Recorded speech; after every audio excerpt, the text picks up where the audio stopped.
Is the tallest child in class A taller than the tallest child in class B? Okay, so is our tallest kid from A taller than our tallest kid from B? Statement 1. The range of the heights of the children in class A is greater than the range of the heights of the children in class B. So what is range? If you don't know what range is, you are sort of screwed for this question or any other question asking about range. So range is the greatest number in a set minus the smallest number in a set. So here, what are some possible examples of what our classrooms can look like? So if the range of class A is bigger than the range of class B, let's say the tallest kid in class A is 60, and the shortest kid in class A is 40 inches. And so its range is 20. And then let's say in class B, the shortest kid is the same, so he's 40 inches, but their tallest kid is only 55 inches. So the range for A is bigger than for B. And then is our what about our tallest kid? So here, our tallest kid is 60. In class B, our tallest kid is 55. So here we have a yes to our question because A does have the taller of the tallest kids. So can we get the opposite result? So what would happen if, say, I flipped my tallest kids? Said my tallest kid here is now 55, and my tallest kid in B is now 60. But if I want to get the same ranges, I'll change the smallest kid. So the smallest kid in classroom A is now 35 inches tall.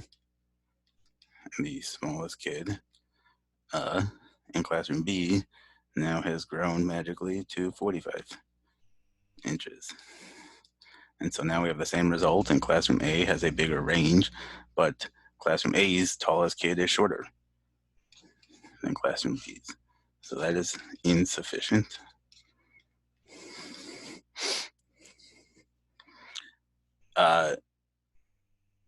Statement 2 says the shortest child in class A is shorter than the shortest child in class B. Okay, so this statement by itself is not helpful. This is going to be insufficient because given this information on the shortest kids in the class doesn't tell us anything about the tallest kids unless height is somehow contagious in kids. I'm not sure, but I don't think it is. So that is insufficient. So together, now we got to know these two things. So we need the range for A to be bigger, but also for its shortest kid to be shorter.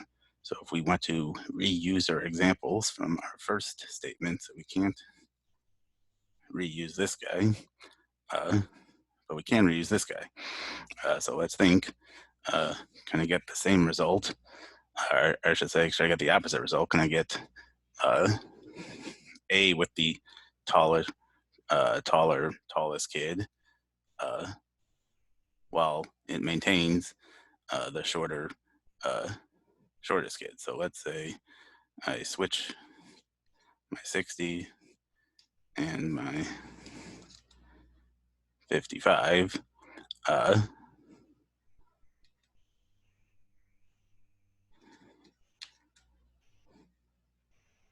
And just make this guy, just keep my smallest kids the same.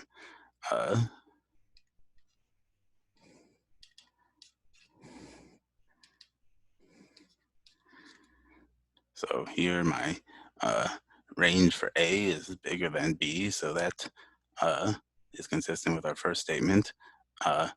And my shortest kid is still shorter in A than in B, but my tallest kid is taller than in A than in B. So now I have a yes with my statements together to go along with my no here. And so even together, E. So for this one, you can either be very organized and logical and testing cases, or otherwise you just got to sort of think about it. And if I'm subtracting less from a greater number, if I'm subtracting more from a smaller number, what happens? And so if you have the brain for that, you can totally do that as well. Or you can sort of do some combination of both of those things, which is really how I would probably end up tackling this on my actual test.